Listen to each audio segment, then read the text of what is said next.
ನಮಸ್ಕಾರ ವೀಕ್ಷಕರೇ, ರೆಬೆಲ್ ಟಿವಿಗೆ ಸ್ವಾಗತ. ನಾನು ತೃಷಾ ರಮೇಶ್. ರಾಜ್ಯದಲ್ಲಿ ದಿನೇ ದಿನಕ್ಕೂ ಬಿಸಿಲು ಹೆಚ್ಚಾಗ್ತಾ ಇದೆ. ತಾಪಮಾನ ಗರಿಷ್ಠ ಮಟ್ಟದ ವರದಿಯನ್ನು ದಾಟ್ತಾ ಇದೆ. ಇದ್ರ ಬಗ್ಗೆ ಒಂದು ಮಾತುಕತೆಯನ್ನು ನಡೆಸೋಣ ಅಂತ ಇವತ್ತು ನಮ್ಮ ಜೊತೆಗಿದ್ದಾರೆ CS ಪಾಟೀಲ್ ಸರ್ ಅವರು. ಬನ್ನಿ, ಹವಾಮಾನ ಇನ್ನು ಮುಂದಿನ ದಿನಗಳಲ್ಲಿ ಯಾವ ಥರ ಆಗುತ್ತೆ, ಜನರು ಯಾವ ಥರ ಎಚ್ಚೆತ್ಕೋಬೇಕು ಅನ್ನುವಂಥದ್ದು ಸಂಪೂರ್ಣ ಮಾಹಿತಿಯನ್ನು ನಾನು ನಿಮಗೆ ತಿಳಿಸ್ಕೊಡ್ತೀನಿ. ಈ ಬಿಸಿಲು ಇನ್ನೂ 5 ದಿನಗಳವರೆಗೂ ಮುಂದುವರಿಯುವ ಸಾಧ್ಯತೆ ಐತಿ. ಏಪ್ರಿಲ್ 16ರಿಂದ ಏಪ್ರಿಲ್ 20ರವರೆಗೆ ಮುಂದೆ ವಾತಾವರಣದಲ್ಲಿ ಬದಲಾವಣೆ ಆಗುವ ಸಾಧ್ಯತೆಗಳದಾವು. ಆದರೆ ಬೆಂಗಳೂರಿನಲ್ಲಿ ಮುಂದಿನ 5 ದಿನಗಳವರೆಗೆ ಗರಿಷ್ಠ ಉಷ್ಣಾಂಶ ಸುಮಾರು 37-38 ಡಿಗ್ರಿ ಸೆಂಟಿಗ್ರೇಡ್ ಹೋಗುವ ಸಾಧ್ಯತೆಗಳದಾವು. ಮತ್ತು ಕಲಬುರಗಿಯಲ್ಲಿ ಮುಂದಿನ 5 ದಿನಗಳವರೆಗೆ ಗರಿಷ್ಠ ಉಷ್ಣಾಂಶ 42ರಿಂದ 44 ಡಿಗ್ರಿ ಸೆಲ್ಸಿಯಸ್ ಹೋಗುವ ಸಾಧ್ಯತೆಗಳದಾವು. ಬೀದರು, ಯಾದಗಿರಿ, ರಾಯಚೂರು, ವಿಜಯಪುರ, ಬಾಗಲಕೋಟೆ, ಕೊಪ್ಪಳ, ಗದಗ ಈ ಜಿಲ್ಲೆಗಳಲ್ಲಿ ಗರಿಷ್ಠ ಉಷ್ಣಾಂಶ 40ರಿಂದ 42 ಡಿಗ್ರಿ ಸೆಲ್ಸಿಯಸ್ ಹೋಗುವ ಸಾಧ್ಯತೆಗಳದಾವು. ಆದ್ದರಿಂದ ಈ ಜಿಲ್ಲೆಗಳಿಗೆ ನಾವು ಉಷ್ಣ ಅಲೆಗಳು ಅಥವಾ ಹೀಟ್ ವೇವ್ ಕಂಡೀಷನ್ಸ್ ಅಂತೇಳಿ ಮುಂದಿನ 4 ದಿನಗಳವರೆಗೆ ವಾರ್ನಿಂಗ್ ಕೊಡಲಾಗಿದೆ. ಮತ್ತು ಕರ್ನಾಟಕದ ದಕ್ಷಿಣ ಒಳನಾಡಿನ ಜಿಲ್ಲೆಗಳಲ್ಲಿ ಗರಿಷ್ಠ ಉಷ್ಣಾಂಶ ಸುಮಾರು 37ರಿಂದ 39 ಡಿಗ್ರಿ ಸೆಲ್ಸಿಯಸ್ ಹೋಗುವ ಸಾಧ್ಯತೆಗಳದಾವು. ಆದರೆ ಬಳ್ಳಾರಿ ಮತ್ತು ವಿಜಯನಗರ ಜಿಲ್ಲೆಗಳಲ್ಲಿ ಗರಿಷ್ಠ ಉಷ್ಣಾಂಶ 39ರಿಂದ 41 ಡಿಗ್ರಿ ಸೆಲ್ಸಿಯಸ್ ಹೋಗುವ ಸಾಧ್ಯತೆಗಳದಾವು. ಮತ್ತು ಉತ್ತರ ಒಳನಾಡು ಹಾಗೂ ದಕ್ಷಿಣ ಒಳನಾಡಿನ ಜಿಲ್ಲೆಗಳಲ್ಲಿ ರಾತ್ರಿ ವೇಳೆಯಲ್ಲಿ ಕೂಡ ಉಷ್ಣಾಂಶ ಏರಿಕೆಯಾಗಿದ್ದು ಅದು ಸುಮಾರು 25ರಿಂದ 27 ಡಿಗ್ರಿ ಸೆಲ್ಸಿಯಸ್ ಇರುವ ಹೆಚ್ಚಿನ ಸಾಧ್ಯತೆಗಳದಾವು. ಮತ್ತು ಕರ್ನಾಟಕದ ಕರಾವಳಿ ಜಿಲ್ಲೆಗಳಲ್ಲಿ ಗರಿಷ್ಠ ಉಷ್ಣಾಂಶ 37 ಡಿಗ್ರಿ ಸೆಲ್ಸಿಯಸ್ ಇರುವ ಹೆಚ್ಚಿನ ಸಾಧ್ಯತೆ ಐತಿ. ಕನಿಷ್ಠ ಉಷ್ಣಾಂಶವು ಕೂಡ 24ರಿಂದ 26 ಡಿಗ್ರಿ ಸೆಲ್ಸಿಯಸ್ ಇರುವ ಹೆಚ್ಚಿನ ಸಾಧ್ಯತೆ ಐತಿ. ಇದರಲ್ಲಿಂದ ಕರ್ನಾಟಕ ರಾಜ್ಯಾದ್ಯಂತ ಈ ಮುಂದಿನ ವಾರದವರೆಗೆ ಉಷ್ಣಾಂಶ ಸಾಮಾನ್ಯ ಉಷ್ಣಾಂಶಕ್ಕಿಂತ ಹೆಚ್ಚಿನ ಮಟ್ಟದಲ್ಲಿ ಇರುವ ಹೆಚ್ಚಿನ ಸಾಧ್ಯತೆ ಐತಿ. ಇದಕ್ಕೆ ಮುಖ್ಯ ಕಾರಣವೇನೆಂದರೆ 3.1 ಕಿಲೋಮೀಟ್ರ್ ಎತ್ತರಕ್ಕಿಂತ ಹೆಚ್ಚಿನ ಅಂದ್ರೆ ಸಮುದ್ರ ಮಟ್ಟದಿಂದ 3.1 ಕಿಲೋಮೀಟ್ರ್ಗಿಂತ ಎತ್ತರ, ಆ ಎತ್ತರದಲ್ಲಿ ಹೈ ಪ್ರೆಷರ್ ಸೆಲ್ ಐತಿ. ಅಂದ್ರೆ ಎಂಟಿ ಸರ್ಕ್ಯುಲೇಷನ್ ಇದೆ. ಈ ಎಂಟಿ ಸರ್ಕ್ಯುಲೇಷನ್ ಏನು ಮಾಡುತ್ತಂದ್ರೆ ಈ ಮೋಡಗಳನ್ನು ಬೆಳೀಲಿಕ್ಕೆ ಯಾವುದೇ ಅವಕಾಶ ಮಾಡಿಕೊಡೋಲ್ಲ. ಇದರಿಂದ ದಿನವಿಡೀ ಕ್ಲಿಯರ್ ಸ್ಕೈ, ಶುಭ್ರ ಆಕಾಶವಿದ್ದು ಇಡೀ ದಿವಸ ಬಿಸಿಲು ಬೀಳುವುದರಿಂದ ಉಷ್ಣಾಂಶ ಗಣನೀಯವಾಗಿ ಏರಿಕೆಯಾಗುವ ಸಾಧ್ಯತೆಗಳದಾವು. ಮತ್ತು ಸಮುದ್ರ ಮಟ್ಟದಿಂದ 0.9 ಮತ್ತು 1.5 ಕಿಲೋಮೀಟ್ರ್ ಎತ್ತರದಲ್ಲಿ ಕರ್ನಾಟಕದ ಉತ್ತರ ಒಳನಾಡು ಹಾಗೂ ದಕ್ಷಿಣ ಒಳನಾಡಿನಲ್ಲಿ ಟ್ರಫ್ ಇದೆ.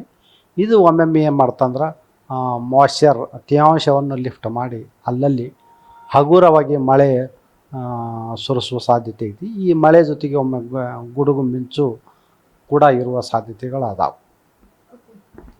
ಸರ್, ಈಗ ತಾಪಮಾನ ನೋಡ್ತಾ ಇದ್ರೆ ಇದು ರಾಜ್ಯದಲ್ಲಿ ಇಷ್ಟು ವರ್ಷದಲ್ಲಿ ಮೊದಲ ಬಾರಿಗೆನಾ ಅಥವಾ ಈ ಹಿಂದೆನೂ ಕೂಡ ಈ ಥರದ್ದು ಬಿಸಿಲನ್ನ ನೋಡಿದ್ವಾ? ಇದೇನು ಮೊದಲನೇ ಬಾರಿಗೆ ಏನಿಲ್ಲ. ಈ ರೀತಿ ಉಷ್ಣಾಂಶ ಎಷ್ಟೋ ಸಲ ದಾಖಲಾಗಿದೆ. ಈಗ ಕಲಬುರಗಿಯಲ್ಲಿ ಕೂಡ 47 ಡಿಗ್ರಿ ಸೆಲ್ಸಿಯಸ್ ತನಕ ದಾಖಲಾಗಿದೆ. ಇದೇನು ಅಷ್ಟೊಂದೇನಲ್ಲ. ಇದು ಸಾಮಾನ್ಯವಾಗಿ ಇದು ಏಪ್ರಿಲ್ ಮೇ ತಿಂಗಳಲ್ಲಿ ಬರುವಂಥದ್ದು ಅದಷ್ಟ. ಸರ್, ಈಗ ದಕ್ಷಿಣ ಒಳನಾಡು ಏನು ನಾವು ಮಲೆನಾಡು ಅಂತ ಕರಿತೀವಿ, ಅಲ್ಲಿಯ ಜನ ಹೇಳ್ತಾರೆ ಈ ಸಲ ತುಂಬ ಬಿಸಿಲು ಜಾಸ್ತಿ ಇದೆ ಇಷ್ಟು ವರ್ಷ ನಾವು ನೋಡಿದ ಬಿಸಿಲಲ್ಲ ಇದು, ಈ ಸಲ ಏನೋ ಮೈ ಉರಿ ಶೆಕೆ ಇರ್ಬೋದು ಅಥವಾ ಬಿಸಿಲು ತುಂಬ ಅಂತ ಅನ್ನಿಸ್ತಾ ಇದೆ ಅಂತ ಮಲೆನಾಡವ್ರು ಹೇಳ್ತಾರೆ. ಸೊ ಇದು ಮಲೆನಾಡಲ್ಲಿ ಇದು ಫಸ್ಟ್ ಟೈಮ್ ಈ ಥರ ಅಥವಾ ಈ ಹಿಂದೆನೂ ನಿಮ್ಮ ಹವಾಮಾನ ಇಲಾಖೆಯಲ್ಲಿ ರಿಜಿಸ್ಟರ್ ಆಗಿದೆಯಾ ಸರ್? ಶಿವಮೊಗ್ಗ, ಚಿಕ್ಕಮಗಳೂರು, ಹಾಸನ, ಕೊಡಗು ಈ ಜಿಲ್ಲೆಗಳಲ್ಲಿ ಕೂಡ ಉಷ್ಣಾಂಶ ಏರಿಕೆಯಾಗಿದೆ. ಇಲ್ಲಿ ಸುಮಾರು 38-39 ಡಿಗ್ರಿ ಸೆಲ್ಸಿಯಸ್ ದಾಖಲಾಗಿದೆ. ಈ ಉಷ್ಣಾಂಶ ಜೊತೆಗೆ ಇದು ಕರಾವಳಿ ಪ್ರದೇಶಕ್ಕೆ ಹತ್ತಿರ ಇರುವುದರಿಂದ, ಅಂದರೆ ಸಮುದ್ರಕ್ಕೆ ಹತ್ತಿರ ಇರುವುದರಿಂದ ಕೆಲವೊಮ್ಮೆ ತೇವಾಂಶ ವಾತಾವರಣದಲ್ಲಿ ವಾಟರ್ ವೇಪರ್ ಬರ್ತೈತಿ. ಇದರಿಂದ ನಮಗೇನಾಗತ್ತೆ, ವಾತಾವರಣದಲ್ಲಿ ವಾಟರ್ ವೇಪರ್ ಆವಿ ಅಂತ ಕರಿತೀವಿ. ಆವಿ ಮತ್ತು ಉಷ್ಣಾಂಶ ಎರಡೂ ಸೇರಿಕೊಂಡು ನಮಗೆ ಅನ್ಕಂಫರ್ಟೇಬಲ್ ಅನಿಸುತ್ತೆ ಮತ್ತು ಭಾಳ ಸೆಖಿ ಅನಿಸುತ್ತೆ. ಇದರಿಂದ ಇದು ಸಾಮಾನ್ಯ ಉಷ್ಣಾಂಶ ಅಷ್ಟೆ. ಸರ್, ಇದರಿಂದ ಜನಕ್ಕೆ ಎಫೆಕ್ಟ್ ಏನು ಆಗಲ್ವಾ? ಇಷ್ಟೊಂದು ಉಷ್ಣಾಂಶತೆ ಇರೋದ್ರಿಂದ, ಯಾಕಂದ್ರೆ ಬಿಸಿಲಿಗೆ ಹೊರಡಕ್ಕಾಗ್ತಲ್ಲ, ಆಚೆ ನಿಂತ್ಕೊಂಡ್ರೆ ಬೇಗ ಬಂದು ಫ್ಯಾನು ಅಥವಾ ಎ ಸಿಗೆ ಮೊರೆ ಹೋಗ್ತಾ ಇದೀವಿ, ಇದರಿಂದ ಏನು ಎಫೆಕ್ಟ್ ಆಗಲ್ವಾ? ಈ ಬಿಸಿಲಿನಿಂದ ಸಾಕಷ್ಟು ಪರಿಣಾಮಗಳು ಆಗ್ತಾವು. ಮೊದಲನೇದಾಗಿ ನಾವು ಸಾಕಷ್ಟು ನಮ್ಮ ಚರ್ಮದ ಮೂಲಕ ನೀರು ಹೊರಗಡೆ ಬೆವರಿನ ಮೂಲಕ ನಾವು ನೀರನ್ನು ಕಳ್ಕೊಳ್ತೀವಿ. ಮತ್ತು ಇದು ಈ ಕಳ್ಕೊಳ್ಳೋದ್ರಿಂದ ನಮಗೆ ಜಾಸ್ತಿ ದಣಿವು ಆಗತ್ತೆ ಮತ್ತು ಅತಿಯಾದ ಆಯಾಸನೂ ಕೂಡ ಆಗ್ಬೋದು. ನಾವು ಆಗಾಗ ನೀರನ್ನು ಕುಡಿತಾ ಇರಬೇಕು ಮತ್ತು ಸಾಧ್ಯದ ಮಟ್ಟಿಗೆ ಮಧ್ಯಾಹ್ನ 11ರಿಂದ 4 ಗಂಟೆ ತನಕ ಹೊರಗಡೆ ಶ್ರಮದಾಯಕ ಕೆಲಸ ಮಾಡೋದಕ್ಕೆ ಕಡಿಮೆ ಮಾಡ್ಕೋಬೇಕು. ಇದರಿಂದ ನಾವು ಇದನ್ನು ಮಾಡ್ಕೋಬಹುದು.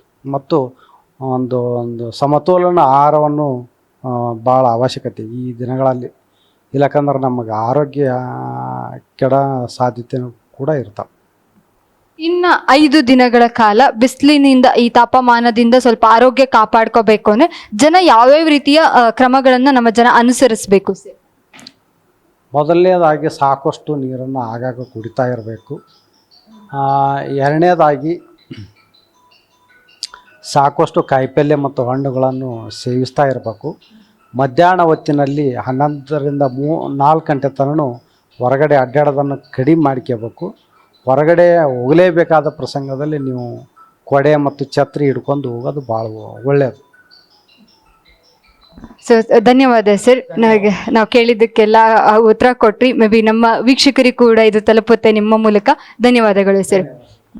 ಸೊ ನೋಡಿದ್ರಲ್ಲ ವೀಕ್ಷಕರೇ, ರಾಜ್ಯದಲ್ಲಿ ಬಿಸಿಲು ಅಂತ ಶ್ರಮ ಪಡ್ತಾ ಇರ್ಬೋದು, ಬಿಸಿಲು ಅಂತ ಬೈಕೊಂತ ಇರ್ಬೋದು ಹವಾಮಾನ ಇಲಾಖೆಗೆ ಅಥವಾ ಹವಾಮಾನಕ್ಕೆ.